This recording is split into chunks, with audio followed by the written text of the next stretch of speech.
kú dédé wòyí o ẹ̀yin èèyàn mi. Orúkọ tèmi ni Oyin Bọ̀bọ́yè, ọmọ iléèwé Yunifásítì Ìbàdàn, Theatre Art 400 level. Ọ̀rọ̀ ìṣítí tí mo mú wálé ni rírí àwọn òbí wa, pàápàá jùlọ ìyá. Ìyá ni wúrà, ìyá lálábàárò ọmọ.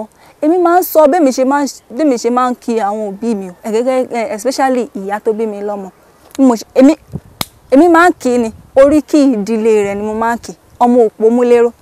Tí mo bá bẹ̀rẹ̀ pẹ̀lú ìyá mi báyìí, màá mú wọn jókòó, máa ní ìyá, èmi fẹ́ kí yín ní èní o. Tó bá ti ní ìyá ọmọ mi kí ló fẹ́ ṣe? Oríkì ìlú yín, ibi tẹ́ ti wá, ọmọ òpó múléró ni mo sì mọ̀ pé máa kí yín ní èní. Màá bẹ̀rẹ̀ máa ní, ó yá mo fẹ́ relé àwọn ìyá mi, ọmọ òpó múléró, òpó múléró mo já lẹ́kan, àbí ń bẹ́ ṣúwàlẹ̀ ọyún má rẹ̀ ẹni tí ń lọ aṣọ, kẹ̀kẹ́ ta dídùn lè dìdí ènìyàn, òpó kọ̀rọ̀bítí bàbá wa ní ṣe, òpó kọ̀rọ̀bítí àjàgún náà àjàgà ṣe òpó ògbọ́ràn. Bàbá wa ní akọjú ẹ̀ síná, iná ògbọ́ràn.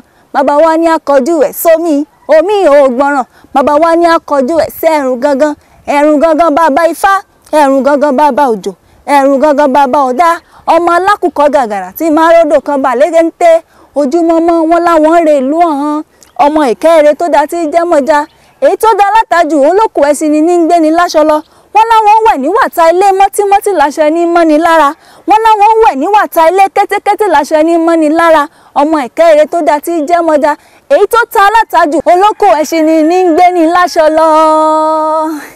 Bẹ́ẹ̀ mi ṣe máa kí ìyá tèmi nìyẹn o, kí ìyá tiẹ̀ lénìí, kí wọn náà lè rojú rere. Mi ò rí jù báyìí lọ. Orúkọ tèmi lẹ́ẹ̀kan sí, Oyin Bọ̀bọ́yè.